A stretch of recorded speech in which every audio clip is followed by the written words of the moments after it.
Hi friends, good afternoon. Welcome back my channel. మీ పద్మావతి మరడాని.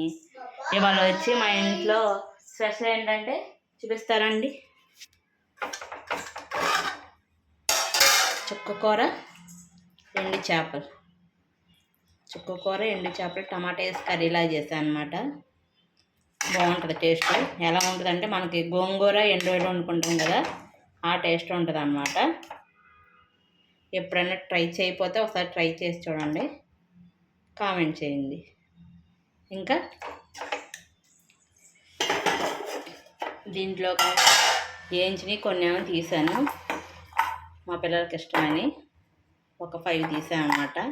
వేడివేడి అన్నంలోకి ఈ ఉత్తినే కలుపుకుందంటే చాలా టేస్ట్గా ఉంటుంది అనమాట. ఇంకా వేడివేడిగా రైస్. ఇది మా ఇంట్లో టుడే స్పెషల్. మీ ఇంట్లో స్పెషల్ ఏంటో కామెంట్ చేయండి ఫ్రెండ్స్. Bye bye.